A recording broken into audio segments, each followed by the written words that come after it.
I think yes, innately as project managers, we understand quite a bit about different roles. And I think for me, being curious early, understanding what people did, how they did it, what motivated them, those are all the pieces of this like puzzle that start to formulate. The more people in the organization you meet and speak to, the more diverse opinions you get.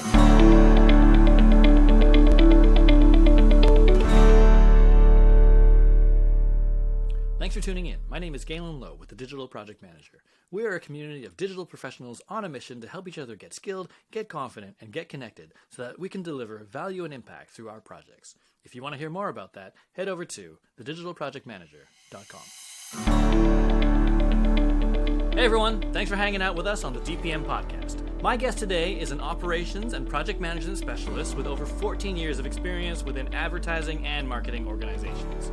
Her path has taken her from the traditional side of event marketing and advertising all the way through web projects, CRM implementations, and integrated loyalty systems for clients like BlackBerry, McDonald's, TD Bank, and more. Today, she's the Senior Vice President of Operations at No Fixed Address, where she balances the competing needs of a distributed, multidisciplinary team to maximize business efficiency and profitability. Outside of work, she lives for travel, musical theater, live concerts, music festivals. Folks, please welcome Julia Rajic. Hello, Julia. Hi Galen, how are you? I'm good. Great to have you on the show. Julia and I have been collaborating within our members community and other areas for the past couple months, so we've got a really great chance to get to know one another. And I'm really excited about this conversation today because we've really been scratching the surface on the career path of project managers, using your own path as a little bit of a lens to look at where a project manager's career can go in the world of digital.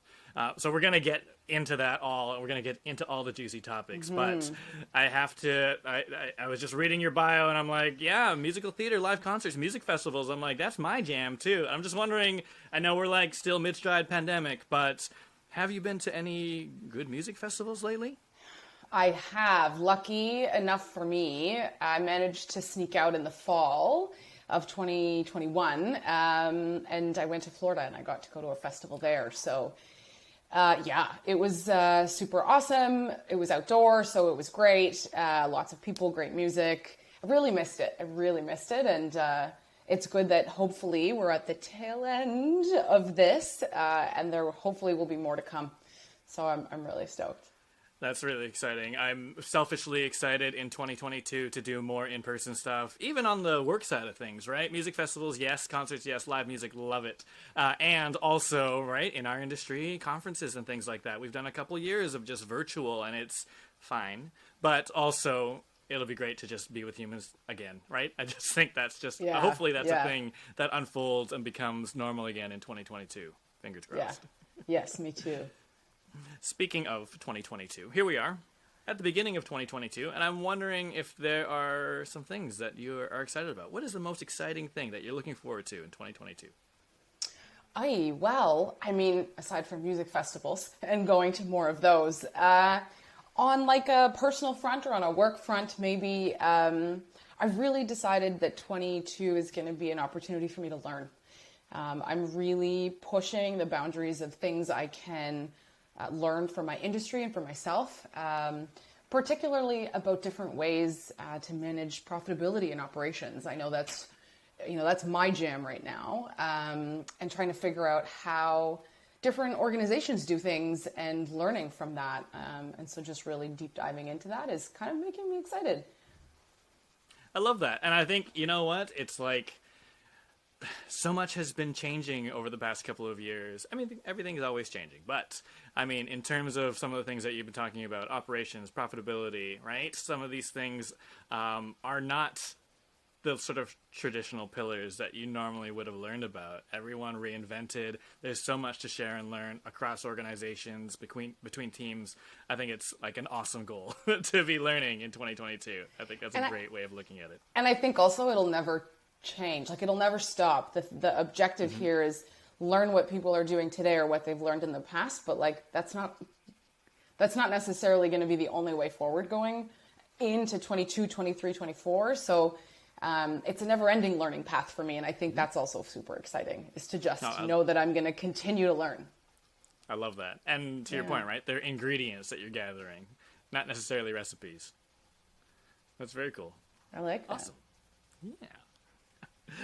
All right, let's get into it. Let's talk about the career path of a project manager working in a digital space and where it can lead versus where there actually might be a ceiling. But first of all, I wondered if maybe you could just tell us a bit about your own career path. What is your role today, and what's the path that took you there? I mean, it wasn't a straight line path. I don't think it ever really is. I started in marketing, and I started sort of as, I would say, a project manager. Like I did a little bit of the account management stuff. If you're familiar with, typical agency setup, right? You've got client service team and you've got project management.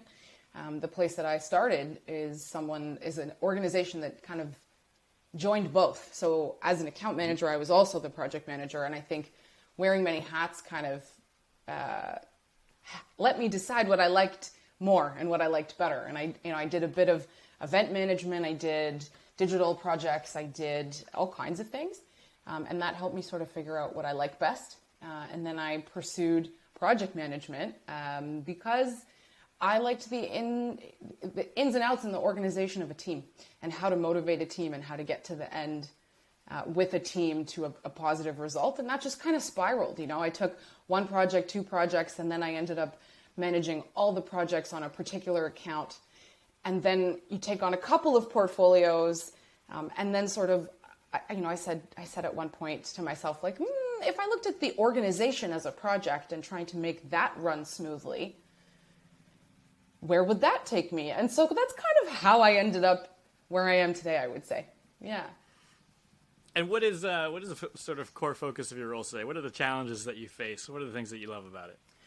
I love so many things about my role today. I love so many things about my organization, but I think the thing that keeps me going every day is that every single day is different. There's a new challenge, and I think we talked about this the other day. I will come to work that day and I will say, these are my priorities. And then by the end of the day, it's topsy-turvy. What I thought would be my objective of the day or what would be my top priority for the week, not at all how it ends out being. And that's cool. I love that. I wake up every morning not knowing what the day will bring. Super unpredictable, but in the best of ways, it keeps me challenged. And I think that's sort of what gets me going every day. But in general, my role is supporting the team inside NFA, No Fixed Address, and really understanding everyone's objectives and understanding all the different disciplines and how they work, and then how we can work better together. It's really just, I feel like my job is to make everybody else's life easier, make your job easier. If your job is to be client services, what can I take off your plate, or how can I support you so that you can focus on that, and the rest of it is either handled for you or in a different way that makes it easier. I love that. And I think it's interesting because as project managers, sometimes we're like, oh, it's the projects that make our days unpredictable and dynamic. And operations sometimes looks like this, the kind of like continuous repetitive wheel of things that could get boring. But it's nice to hear that it doesn't, right? You're like working with this organic machine that is dynamic, and actually every day is different. Mm-hmm. I'm wondering, you mentioned about the team. I wonder if you could talk a little bit about like the team makeup and the types of projects that your organization takes on. Oh, wow. We take on a little bit of everything. So in an advertising agency, we've got a whole wheel of skills. We do the traditional ads, so we do TV, radio, we do broadcast, we do digital, but we also have PR, we have media, we have a content team that will help produce all of the things that go out into the world.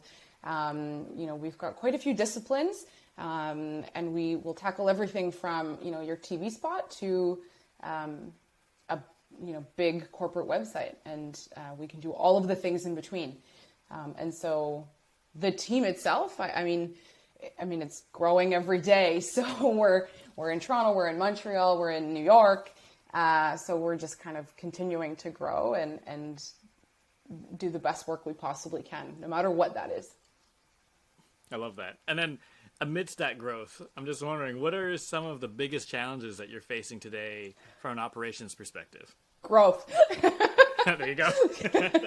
That's, I will say, as you grow, there's always going to be different things you have to overcome. Bigger agencies or bigger organizations, there's growing pains. I know that sounds so silly and simple, but what worked yesterday doesn't necessarily work when you've got 100 more people in the organization, and it just gets more complicated.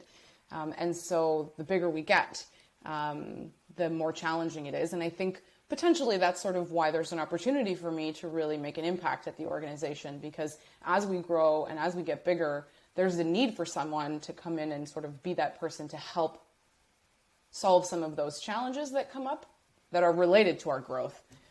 Mm-hmm. You're like the integrator as well, not just running the ship, but adding parts. I mean, it's a huge team. I don't take credit for running any ship on my own.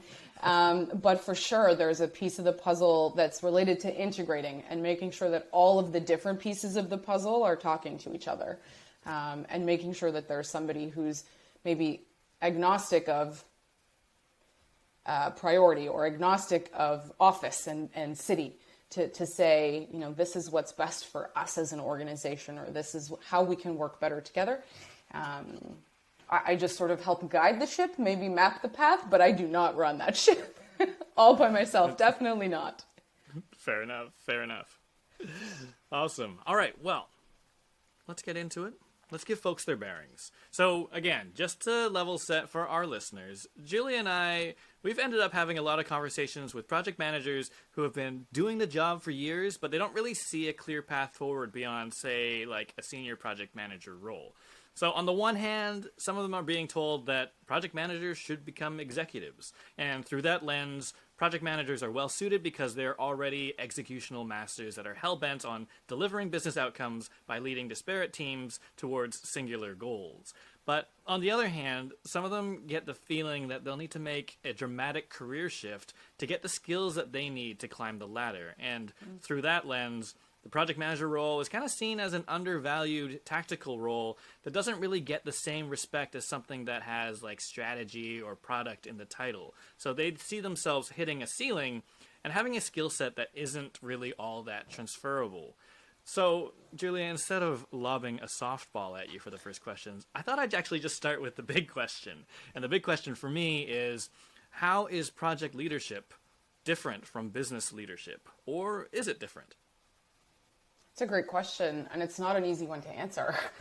Hardball right away. I think one of the things that I have found is if you're a project manager who looks at your project as a whole and you can see the big picture per se on your project, what has served me well, or what I think might be the similar component is, and I think I mentioned it earlier, looking at the organization or looking at a very high level or a much higher level, looking at that task as project management. I think the skills that we have as project managers and leading a project are very similar to what you might need to sort of lead a business forward.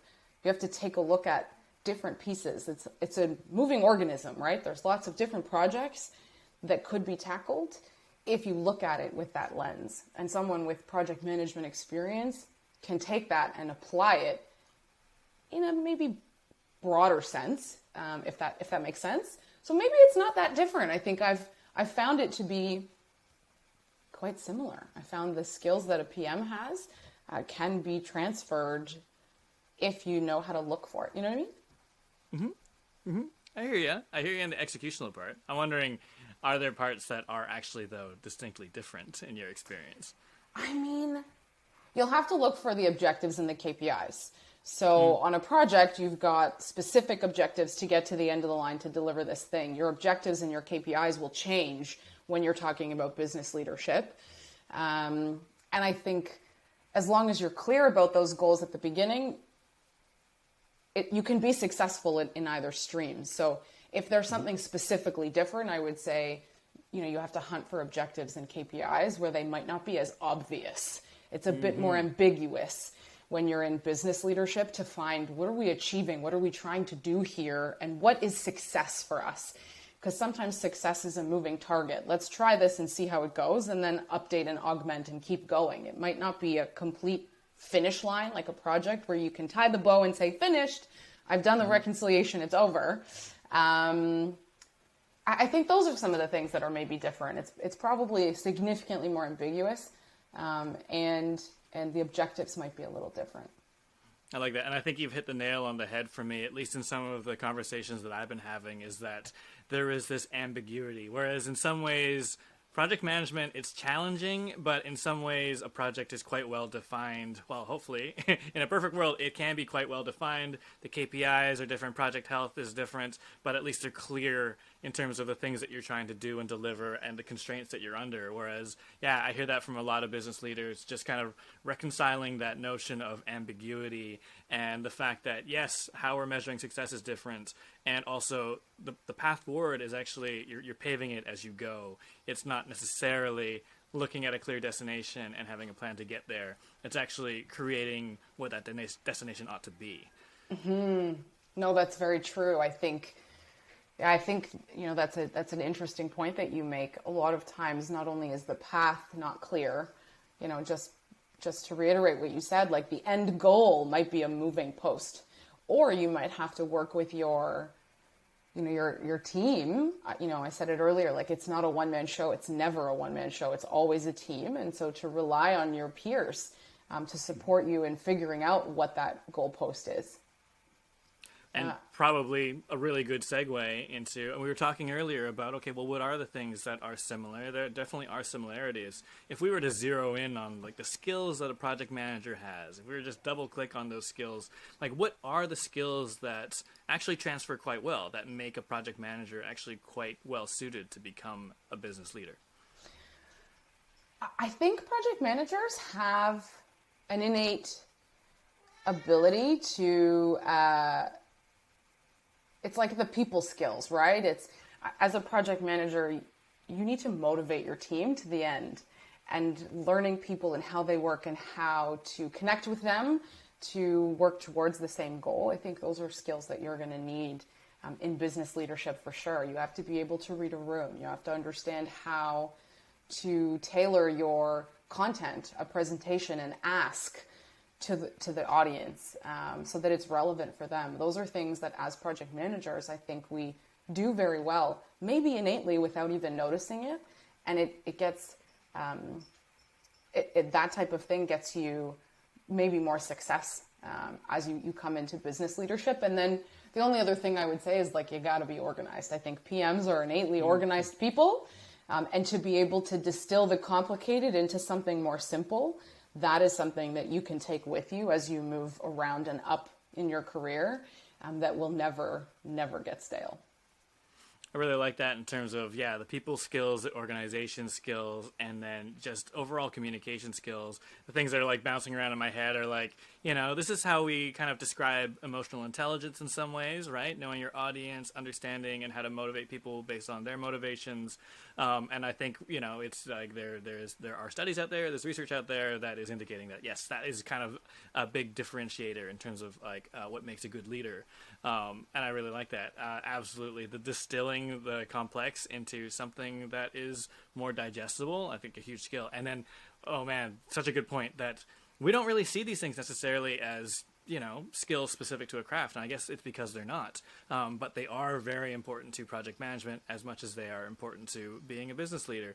And I really like what you're saying, just in terms of the fact that, well, these are things that transfer through, and you might need to pivot them a bit, but they are the things that make us great project managers, delivering, a project against objectives and goals, as well as just delivering and creating the goals and objectives for an organization and leading people there. And then coming back to your earlier thing, really, which is that, like, I think what's coming through for me is your perspective on the fact that it's very clear that, yes, it's not just one person, it's a team effort. And I think it's also that trust, right? Part of all of this kind of leads back to trusting the team and understanding what they do to contribute towards a goal, whether it's a project or whether it's just evolving the business to the next level. Absolutely. That's a very good point. And I want to just kind of touch on that a little bit. As a PM, part of what you need to do to make your project successful is understand the different people on your team, what they do and how they do what they do.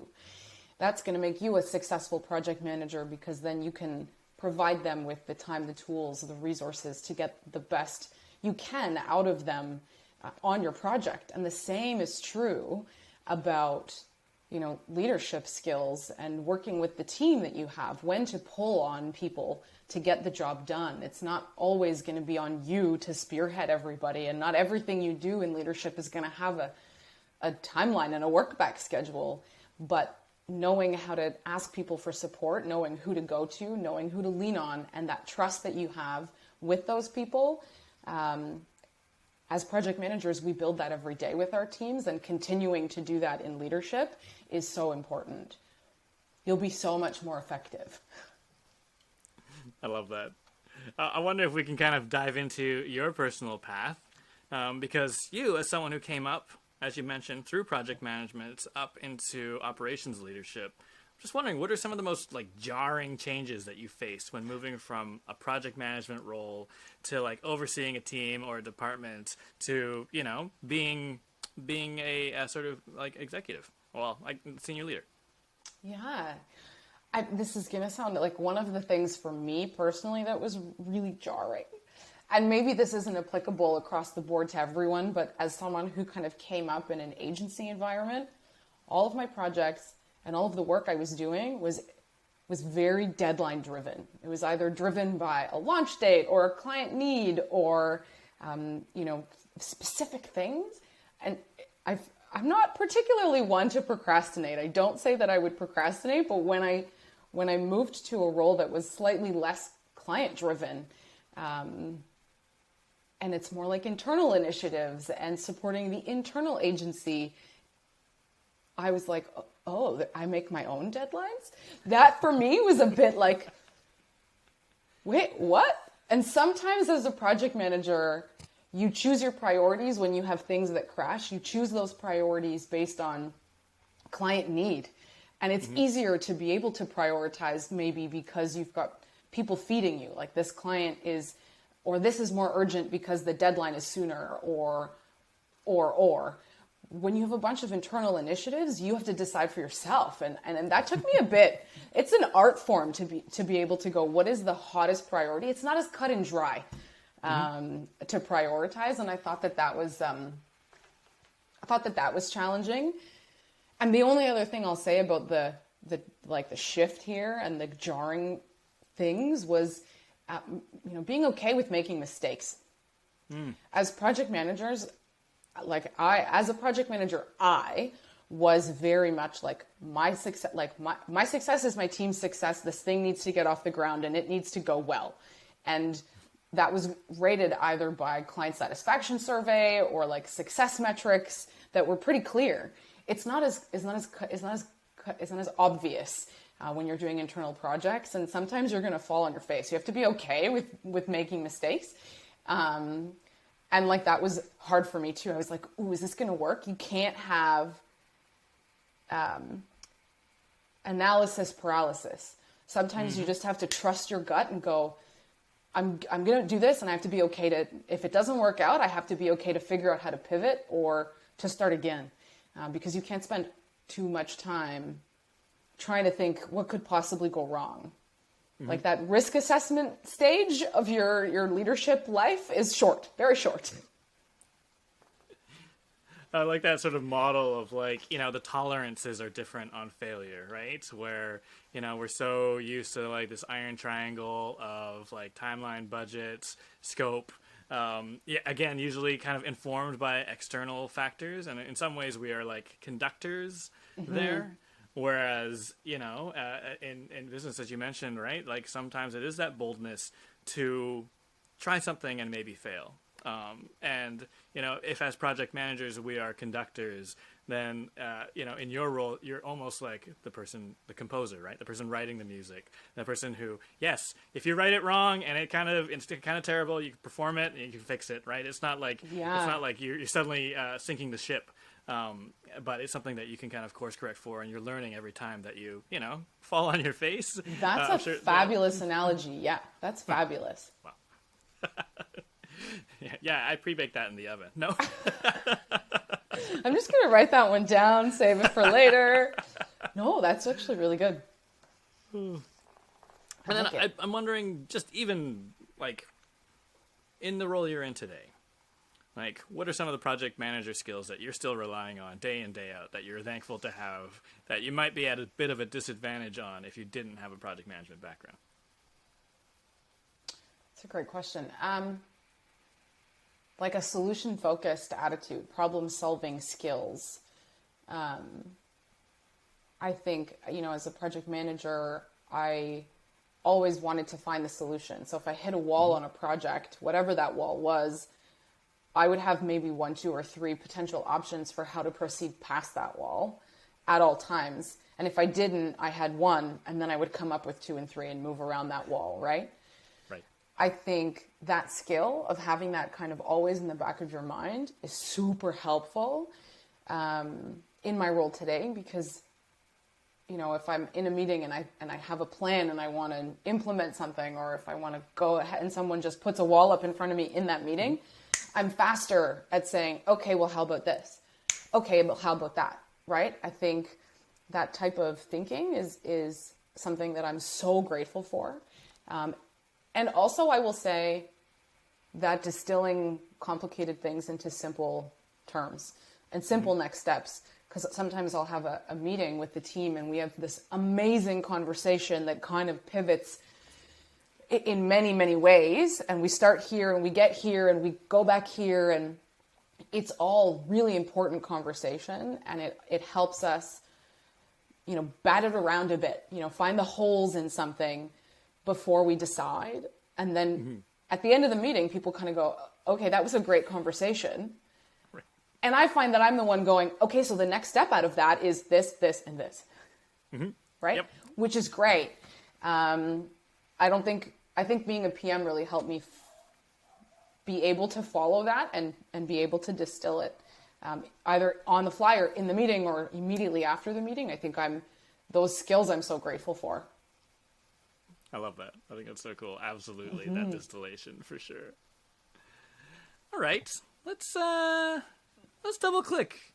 Let's double click on a growth oriented career path that begins as a project manager and continues up, let's just say, a typical organizational structure, however you may define that for our listeners as well. However you may define a typical organizational structure. But I'm just thinking, like, for someone who is trying to climb the ladder and give themselves the right visibility to be considered for a promotion from, say, a project manager, even just to senior project manager, what are some of the kind of things that they should be paying attention to, and how should they be framing their story? Like, what kind of mindset do they need to adopt? That's great. I mean, if we're talking specifically about, PM to senior PM or digital PM to senior digital PM, I think the key thing for me that might be a differentiator between, growing up into a senior or moving into that role is simple things like moving from support the team to lead the team, moving from receiving direction from your subject matter experts to giving or suggesting and proposing direction, or budgets, or like anything like that, where early in my career I would be tasked with budgeting something and I would go to the different subject matter experts and wait for their quote. And then I would compile it, and off to the races I go. As I went further down in my career, I had experience with these things, and I could say, well, this is the task. I'm going to quote these pieces. I'm going to do this myself. And then I'm going to reach out to the subject matter experts and go, does this make sense to you? And then I'm taking the work off their plate, and they can go, yes or no. Yes, this works, and then they're done. So those types of things, right? Moving from supporting your team to leading and driving and pushing things forward. That for me is the difference between someone maybe in a more junior role and a more senior role. That makes sense. I mean, I love that overall model of like kind of like casting the vision and the strategy, and not just reacting to the things that are kind of around us. And I mean, you've worked in a client services organization agency context, like most of your career. Would you say that also translates across to the client interaction? Ultimately, yes. So if we're talking in a client context, like if you're client facing or if there's an internal stakeholder that is your main point of contact, whether you're in a client like an agency or not, I think the key piece here for me from a more junior to a senior is being able to think about what they need and provide it to them before they ask. And that's information, that's status, that's deadlines, that's timing, that's budgets, that's burn reports, risk assessments, things like that will support them in making decisions earlier and faster, or anything that's going to make them look good to their peers and their bosses and their managers. I think that for me is a key piece of a senior person. I really like that because, I mean, like, we think of leadership as, like, leadership skills now, and a lot of people kind of forget the, like, origins of it, which is actually just being ahead of everyone else, leading the way, right? Like, yes. Looking ahead, seeing the path ahead, being proactive. That is, like, the crux of the leadership puzzle. And then all of this, like, leadership skills that go along with it in terms of, inspiring and casting a vision and supporting and enabling a team to succeed. That's really cool. Mm-hmm. I wonder if we can keep playing this game and be talking about, like, that next move, right? So what should someone be paying attention to? How should they be framing their story if they are a senior project manager and they're looking to move up to, let's say, a director role in our sort of, in our example organizational structure? Yeah. That's, I think, where maybe some of those, like, softer skills come into play. So the emotional intelligence, right? Negotiation skills, being able to tailor your conversations to the audience directly, because you're going to need to create business cases to get hires. You're going to need to, see the bigger picture, forecast. So it's not just your project. Now you're talking about people management skills. Now you're talking about getting people on side for your vision for maybe a team or a department. And that's the type of thing that I think requires lots of those soft skills, negotiation. And also, like, the numbers are important too. When you get to be maybe director level, the numbers are important because it's a business case to hire, or you might be responsible for profitability of an entire portfolio, or show value for the team that you have or that you are managing, and whatever that looks like. It might not be financial value. It might be, different ways, but being able to articulate those things and seeing that, I think, is a distinct difference from, managing either larger projects or leading the team on projects. Specifically, you might now be in a position where you have a whole portfolio and a team to manage. And being able to use those types of skills to push the agenda forward that way.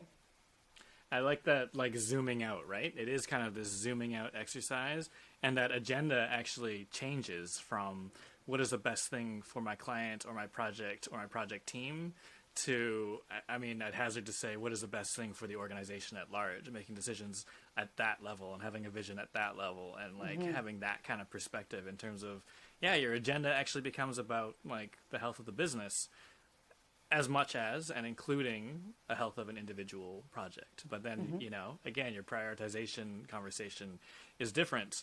And to your point earlier about, when you're a project manager and things are sort of crashing together, it kind of tells you how to prioritize things. And then what I'm hearing is that at the director level as well, it's just kind of like, all right, well, we need to kind of create the priorities. Like, not everything can be equal across our org in order for us to be as successful as we can possibly be.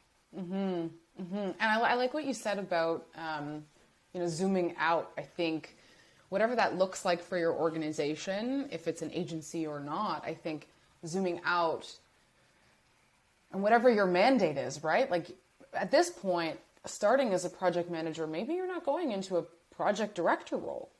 Maybe you're going into, director of something else, right? At this point, you might be able to spearhead off. If you started in digital project management and you really have a love for the digital stuff, maybe you're in a technology role. Maybe you're shifting that way. So the key here is zooming out over whatever your purview is. And, it's either a group of projects or a group of people, or, and then balancing the priorities of success of project, success of client, or happiness of stakeholder, and, business objectives.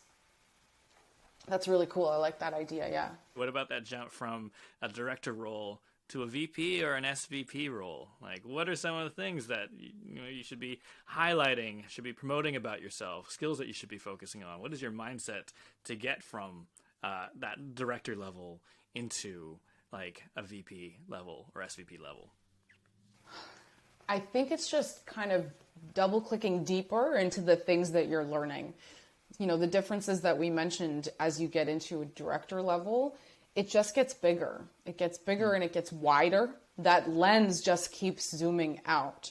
So I would say, similar things for the next few steps, at least in my experience, but on a broader, wider scale, right? So if your team is growing, or the portfolio you manage is larger, if it's a dollar figure that you're in charge of, or a number of people on your team, if that gets larger, I think it's the only thing maybe that I would add to this whole idea of zoom out, and balancing priorities and feeling out from a soft skills like a prioritization and organization, like getting a sense of where the gaps are and where you can lead in. That's a skill that you're going to need to hone. The other thing is you get a little bit, farther up this proverbial ladder is really just, going from whatever your portfolio is to really understanding the objectives of the organization. You are now part of leadership team, executive leadership team, and making sure that you believe that you understand the objectives of the organization and that you live and breathe them.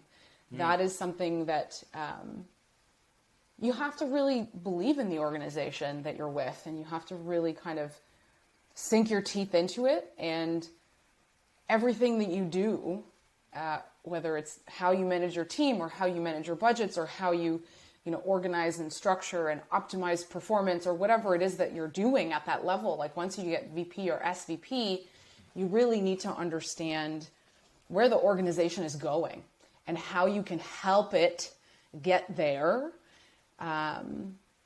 and make sure that your people are happy and that everyone feels supported, and you're now managing people who manage people. And so the tree gets wider and bigger and larger, and you have to sort of be able to understand the intricacy of that and delegate. That's something that for me, once I got to it, there's a certain level, and it's going to happen at a different point in everyone's career. But as a project manager, I was just like, I own this. This is mine. The success or failure of this is on my shoulders. To be able to trust your team and to delegate, and to know when to delegate and when to do it yourself. Those are things that you'll learn, somewhere in that ladder climb, and it can be challenging for people like me who want to just like own it all. But there'll come a point where you're like, I can't. And nor should you, right? Nor should you. Zooming out means letting go of some things and building Absolutely. a framework of trust for your people. And actually, I mean, depending on people's definition, I think people define it differently, at least in my circles. But I like what you're saying about like living and breathing it, because suddenly, what you might call middle management, you're not there anymore. Actually, you can't really be in a position where you're like, well, they said, my higher up said this, so that's what we got to do. Let's figure this out together. Suddenly, you are that thing, right? You are that vision being cast, and it's not like because somebody told me to do it. It's because I'm living and breathing this. I believe it, and we have to lead through to this. And yes, I'm going to delegate so you can, my team can like help execute and get us there. But it really is a vision that I own, live, and breathe. And I think, for the business. yeah, and I think you know, everyone is going to have a different experience. If you're, you know, a PM right now and you love the organization that you work with and work for, and you feel supported, and you live and breathe it, then maybe that's the place for you to grow and climb that ladder if that's what you want. Sometimes, you know, in my career personally, I got to a place where I was like, I don't think this isn't the place that I'm gonna hit that marker. This is what I want. I definitely want to be a VP. I want to be an SVP. But is this the organization where that's going to happen? Mm-hmm. Because I knew even then, I had a sense that, like, exactly what you said, when you are that person in the executive leadership chair, you are the voice, and you have to believe what that organization stands for in order for you to be able to come to work every day and to disseminate that information and rally the teams towards that end goal. And I think I'm very, very lucky to be at an organization right now where I love what I do. I love where I work. I love whom I work with and who I work for, and the work that we do. So, you know, I see this was the place for me to have that opportunity. And I think that's very important, because you have to be able to live into it. I think that's huge. I think it's like, we can look at it one way, like, okay, I want to have this title because that's where I want to set my sights. And then the opposite, which is that, like, I am able to, like, I believe in this strongly, and the stars are aligning in the sense that, you know, I'm on board with the culture and, like, the nature of the business, the culture of the business, the direction of the business. And that might actually be the propulsion that actually, like, sends you up, whatever ladder you may be climbing, right? But, like, I think that can be the motivation more than just, like, the title, which doesn't necessarily mean all of those things align. And you might find yourself in a position where you have to pretend that you live and breathe it. And that actually becomes another layer of difficulty in an already challenging role. Absolutely. I couldn't imagine what that would be like, right? It's one thing if you want the title. It's one thing to have to deliver on the work that goes along with that. But if you don't believe what you're doing every day, that just makes it more challenging.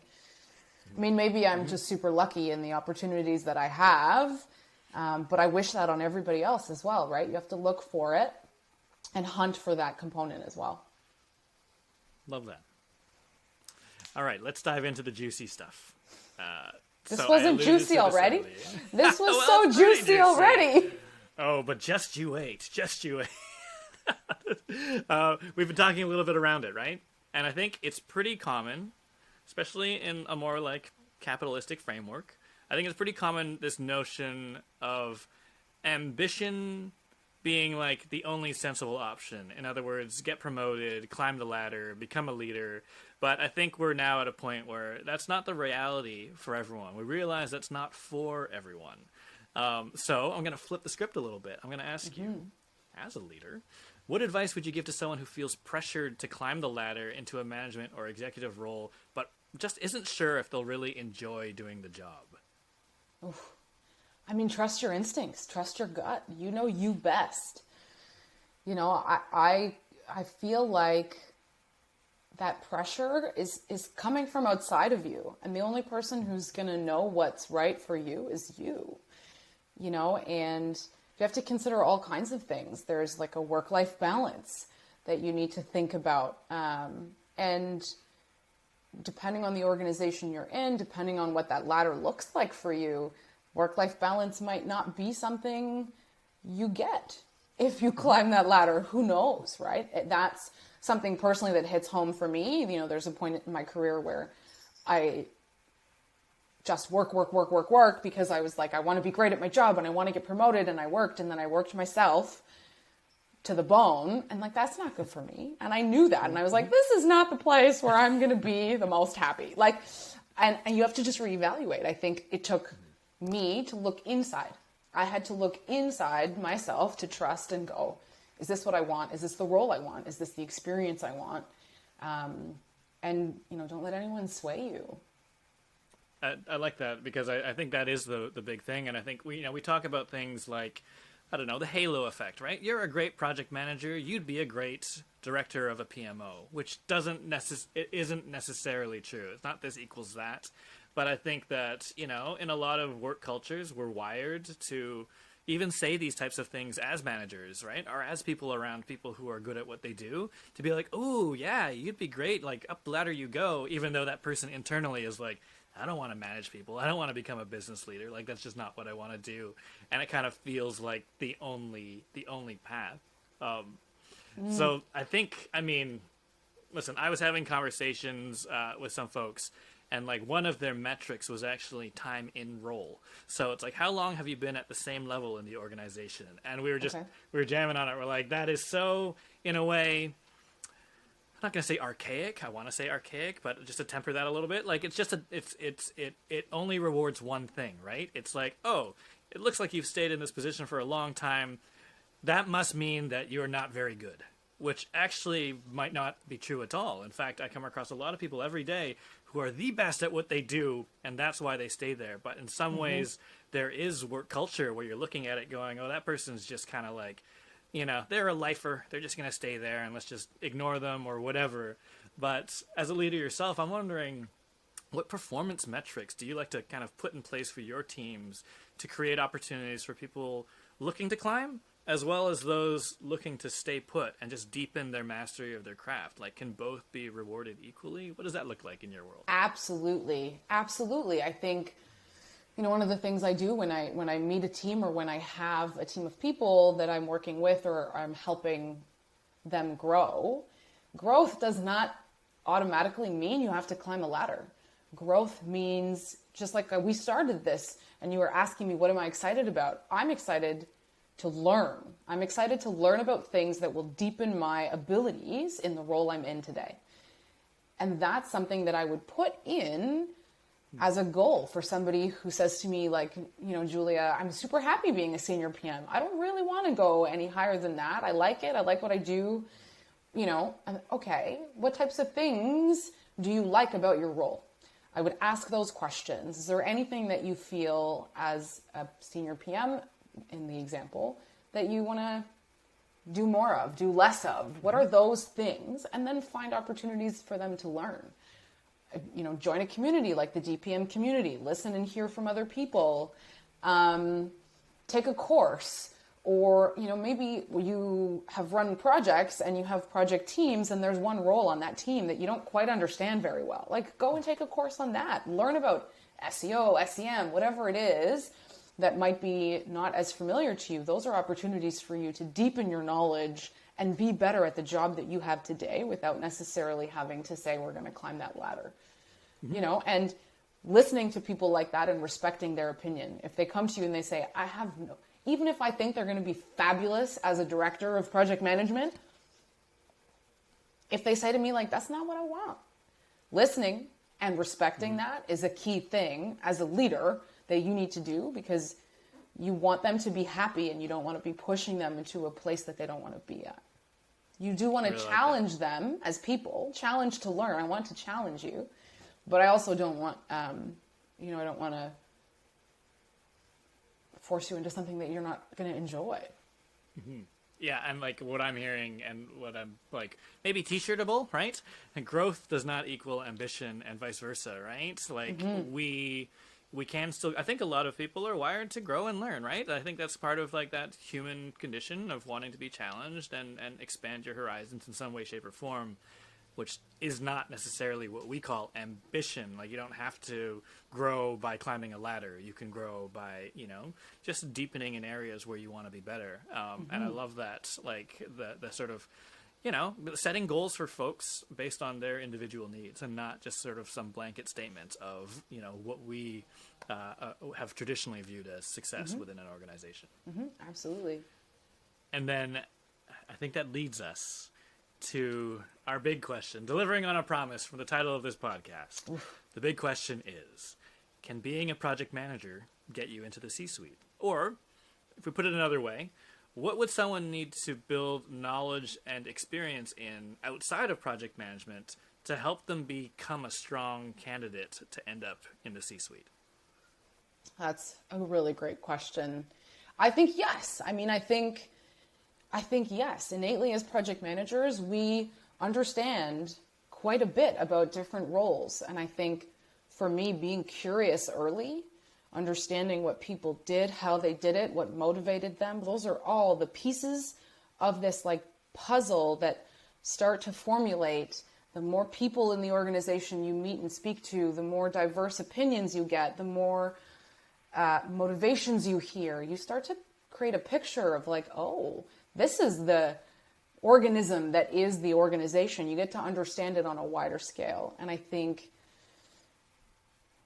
if we go back to sort of, can you get there to VP, SVP, C-suite? The answer is yes. You just need to be curious. And you need to be true to yourself and figure out, what am I good at and what do I enjoy? Because I think, success for me personally has been a combination of those two things. If I didn't enjoy it, I just wasn't really successful at it. And if I wasn't good at it, I didn't enjoy it. Therefore, I wasn't successful at it. Like on some level, those things are connected. So you have to find something that you like. And it might not be a direct path forward. It might be a roundabout path forward. But curiosity will help you understand the answer to those questions. What do I like? What am I good at? What does the organization do? And do I believe in that? Curiosity will help you understand those things. And then ultimately you can decide where you want to go or how around or up or over you want to go in your career. Does that answer the question? I think so. I do think so. Yeah. C is for curiosity, actually, right? And again, like, this is not necessarily the destination. I think where we've landed in this conversation is that, yeah, we've kind of dangled a carrot of like, hey, can project management get you into the C-suite? But what we're really saying, I think, is that, yeah, you got to find your own path, listen to where your heart will take you, and grow in the direction that you want to grow. I think the biggest insight for me is that, humans, we're wired to grow in some way, shape, or form. Up is not the only direction, and definitely the ladder is not always the same. And as you kind of grow, and if you do develop into more of a a leadership role within your organization, that leadership is creative, and it's about wrangling with that ambiguity and making a path, not just following it. And I think that for me, throughout our conversation, has been that like thread of steel that is like, okay, the mindset shift in some ways. Is going from a role where, as a project manager, you can be quite reactive and be listening to inputs and just conducting. But at some point, it's going to be into leading, it's composing, it's creating something from nothing, and having that conviction to bring people along with you, and then having that conviction to make that the thing that you're living and breathing, and bring an entire organization with you. And if that is, what gets you excited and what gets you out of bed in the morning, then yeah, absolutely. It seems like there could be a path forward up the proverbial ladder and into potentially a C-level role. But again, not the only place to go. It's about growth and following your heart. Mm-hmm. So good. That was very, very good synopsis. Hey, I just was like nodding, right? Like this. Yes, such a good PM. Love there it. You go. Well, cheers. Well, maybe that is a good place to leave it. Julia, I really enjoyed this conversation. Always love jamming with you. I hope that our listeners got a lot out of this. Again, really, it's, like the career path is not necessarily clear for project managers, especially in digital. But yeah, it is pave your own path. And Julia, I hope we can have you back. I know there's so much that we can lift the hood on in terms of your experience, and would love to have you back on the show at some point. But I would love to come back. Thank you so much for having me. This has been so much fun. It's always so much fun to chat with you, but this in particular was something that I think you and I both wanted to sort of hammer out and hash out. So absolutely. I'm glad we had the opportunity to do that, and I hope it was helpful. Awesome. I think it will be. All right, listeners, thanks again, and we will catch you next time. So what do you think? Is it reasonable for a project manager to set their sights on a C-level role, or is broader experience and bigger transformation required to get there? Tell us a story. Do you know someone in a C-level role today that used to be a project manager? Let us know in the comments below. And if you want to hone your skills as a strategic project leader, come and join our collective. Head over to thedigitalprojectmanager.com/membership to get access to a supportive community that shares knowledge, solves complex challenges, and shapes the future of our craft together. From robust templates and monthly training sessions that save you time and energy, to the peer support offered through our discussion forums, community events, and mastermind groups, being a member of our community means having over 1,000 people in your corner as you navigate your career in digital project delivery. And if you like what you heard today, please subscribe and stay in touch at thedigitalprojectmanager.com. Until next time, thanks for listening.